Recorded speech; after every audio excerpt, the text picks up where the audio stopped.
Trump seems to have an uncontrollable fetish for dictators. President Donald Trump made history this week as he met Kim Jong-un, North Korea's murderous dictator, in Singapore. You know, the guy that fed his uncle to some dogs and has had hundreds of people killed. One thing that has become evidently clear is that Trump has a real affinity for dictators. Some say he may have the worst case of dictator envy in history.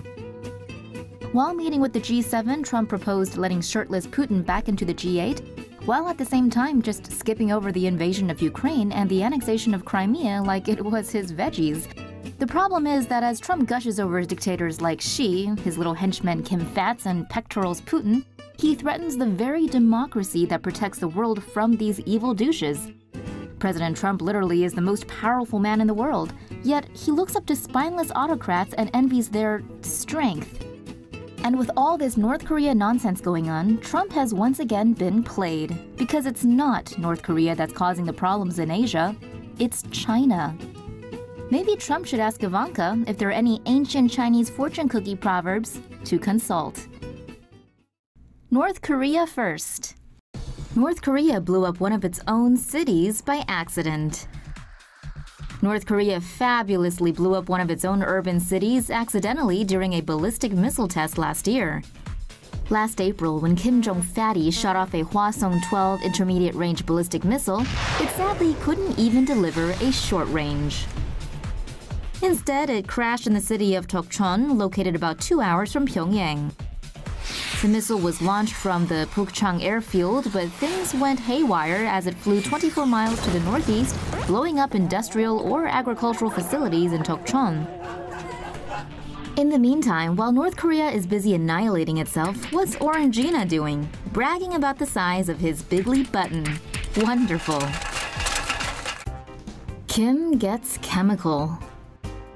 This subhuman has chemistry that's got Asia and the US on edge. Reportedly, the Welephant now has his goons loading anthrax onto intercontinental kabooms. Who knew he was a fan? He certainly doesn't look like your average metalhead. The North reportedly holds 5,000 tons of the garbage and other nasty stuff in stockpiles. 5,000 tons, huh? Somebody's overcompensating. Traditionally, ICBMs are supposed to go like this. But almost always, the Norths go like this. That's right, Kimmy. Projectile dysfunction is a wider problem than believed. But if you want to man up, you could drop gloves with the commander in derp in the octagon. It might not go the way you think. Yikes. A crew on board a Cathay Pacific flight saw a North Korean missile blow up over the Sea of Japan last week. Cathay Pacific flight CX-893 was en route to Hong Kong from San Francisco on November 29th when the crew saw the missile from their plane as they were passing over Japan. Those on board had a first-row seat to watch the DPRK missile blow up and fall apart on re-entry. The crew immediately contacted Japanese air traffic control to report the incident. Cathay Pacific says it has no plans to alter its routes in the region. It's not like you really have to worry about the North Korean missiles anyway. It's the US ones you need to watch out for. Pyongyang's launched its latest ballistic missile test last Wednesday despite international sanctions and warnings. Ooh, sanctions and warnings. North Korean defector's stomach full of nasty parasites. The contents of a recent North Korean defector's stomach paint a hopeless picture of what life is really like inside the Hermit Kingdom. The North Korean border guard was shot several times while fleeing across the demilitarized zone to South Korea last week. Medical staff treating the defector say they found numerous parasites inside his body. Several of these were removed from his digestive tract, including one 27-centimeter-long roundworm. They were likely caused by farming practices in the north where human excrement is used for fertilizer due to a lack of chemical fertilizer. Known as night soil, this practice is notorious for spreading parasites and disease. And that god-awful practice was championed by this guy. And he's full of it. Very full. Kim Yo Jong baby rumors captivate South Korea. Hey, even brutal dictatorships need little ones. Looks like the sister of Kim Jong-un told South Korean officials during the Winter Olympics she's expecting her second child. Yay!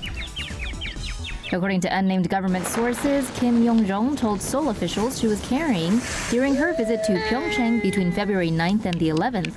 Kim looked to be a bit under the weather during her visit, leading to baby bump speculations. South Korea knows almost nothing about their authoritarian awesome cousins up north. They weren't even sure Kim Jong had a first child. Things obviously aren't going too well in Pyongyang if Fatty needs to send out his pregnant sis to handle foreign relations. How will Kim Jong-un travel to meet with Donald Trump? The location of next month's meeting is still to be decided.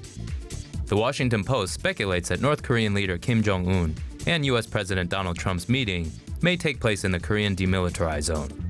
Switzerland, Sweden, Russia, and China were also posited, as was the U.S. itself.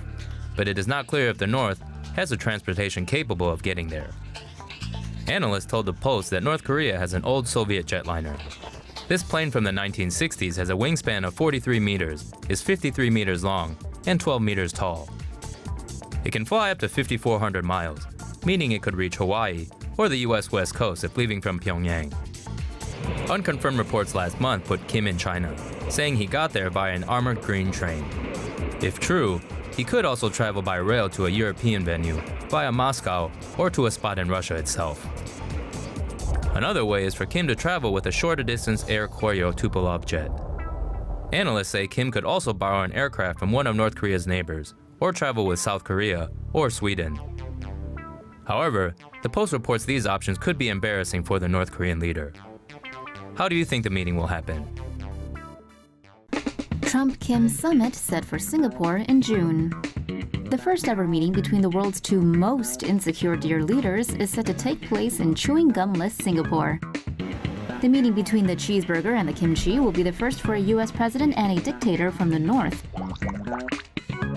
The strongman sleepover will be held in Singapore on June 12th. The city-state is best known for its Western love of money and Eastern love for being extremely anal. The commander in Cheetos tweeted about the big league get-together. The ball is now on Trump's putting green. Can he really get Kim to denuclearize? Will he be able to craft the greatest deal ever seen by man? More importantly, though, what's the over-under going to be on the Trump-Kim handshake?